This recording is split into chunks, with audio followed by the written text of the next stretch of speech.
For me, I really believe mine was emotional and psychological. They were emotions that were trapped, trauma that was trapped in my body. The number one toxin in the room is emotional trauma. It's kind of hard to escape life without some form of emotional trauma. Dis-ease comes when we're not in alignment, when we're out of harmony with our body, mind, and spirit. When I say, let your fears make you fierce, it means looking at your fears as an opportunity to grow and thrive. And how can you take your fear and turn it into love? In order to heal the body, you need to know what causes the energy blockages that cause cancer. Generally speaking, it's the lifestyle. But to me, it's a lifestyle. And I really love my life now. I never thought I'm 50 years old. Happiness is so important to heal. I try to be positive every day. And I used to lift my hands and say, I'm healing, thank you. Where I've really transformed a lot since the breast cancer is I've gone back and I tended to that grief and worked through it. And I just feel amazing now. Now we fast forward a half a century. We don't have any cures for any major cancers. If you have stage 4 cancer, anything, you're in trouble. But what they were looking for in those days, they were going to call it a magic bullet. Biological response modifier, they called it. We've got them.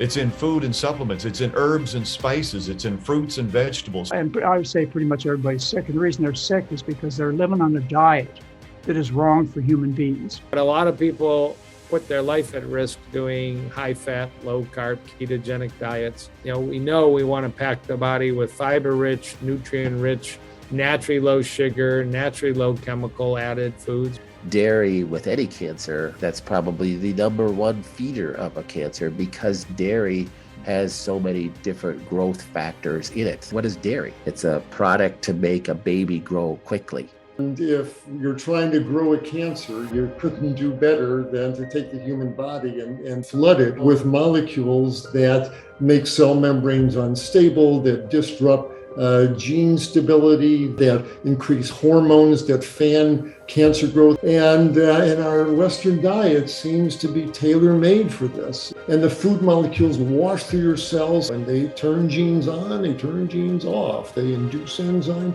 they shut enzymes down. Every meal changes us on a genetic molecular level. A little bit of cell division is essential. But when it goes completely rogue and unregulated, then you step into the world of cancer growth. Cancer has devastated my life. I'm sure it's affected your life too. Grandparents, fathers, mothers, husbands, wives, aunts, uncles, children, nieces and nephews are all being stolen from our lives. It's cruel and it's sudden. None of us are ready to say goodbye. Cancer took the life of my grandfather 9 years ago. It broke my heart to see him suffer and die. He wasn't ready to say goodbye. And I wish he was still with us today. I wish my 2 children could know their great-grandfather. Cancer has made it so this will not happen, not in this life anyway. And this is why I don't want to see others suffer in the same way. The loss of my grandfather's life took me on a journey to save lives. After connecting with hundreds of medical doctors, scientists, researchers, and survivors, I came to some shocking revelations about cancer. I discovered that while diet and lifestyle factors are important for cancer, more often than not, the biggest factor in why people get cancer or whether they beat it or die from it actually goes much deeper than that. And that's what we'll be uncovering in this brand new docuseries, The Missing Link. I truly believe my grandfather's death, and even a recent friend of mine who passed away at just 39 years old, could have been prevented had they known this information we now know. Cancer does not have to be a death sentence. Make sure to register today completely free of charge by simply entering your name and email on this page.